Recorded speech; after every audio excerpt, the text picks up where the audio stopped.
Secular ذہن کے لوگوں کو تم آگے نہیں بڑھائے تو پھر یاد رکھ لو ایک وقت وہ آئے گا تمہارے نوجوان جو تہجد پڑھ رہے ہیں ایک دور وہ بھی آ جائے گا کہ تمہیں فجر کی فرض پڑھنا تو دور کی بات مسجدیں بنانے پر بھی پابندی ہو جائے گی۔ حضرت علی میاں ندوی رحمۃ اللہ علیہ فرماتے تھے اس واسطے بعض لوگ یہ بھی ذہن رکھتے ہیں مسجد میں کیا سیاست کی بات ہے، مسجد میں کیا سیاست کی بات ہے۔ مسجد میں سیاست تب ہوگی جب ہم یہ کہتے ہیں فلاں پارٹی کو ڈالو فلاں کو مت ڈالو، یہ ہوتی سیاست کی بات۔ ہم یہ کہتے ہیں کہ شریعت کا حکم ہے ووٹ ڈالنا،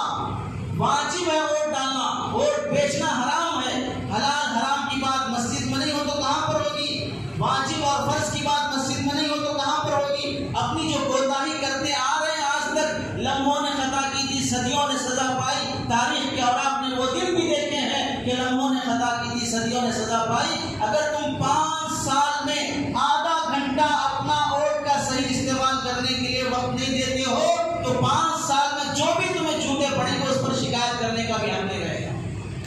جو بھی مصیبتیں آئیں گی اس پر منہ کھولنے کا بھی حق نہیں رہے گا۔ کیوں تمہیں 5 سال میں آدھے گھنٹے کے لیے تمہارے پاس ٹائم نہیں تھا ووٹ ڈالنے کے لیے، اب جھوٹے پڑ رہے ہیں، اب تمہیں تنگ کیا جا رہا ہے، ٹارچر کیا جا رہا ہے، تو کیوں چیخ رہے ہو، کیوں ہلّا رہے ہو، کیوں اپنے آپ کو پکار رہے ہو، اپنے مظلوم ہونے کو کیوں دکھا رہے ہو؟ پٹنا پڑے گا چونکہ تمہاری کوتاہی ہے کہ تم ووٹ کا صحیح استعمال نہیں کیے ہو، سست پڑے رہے۔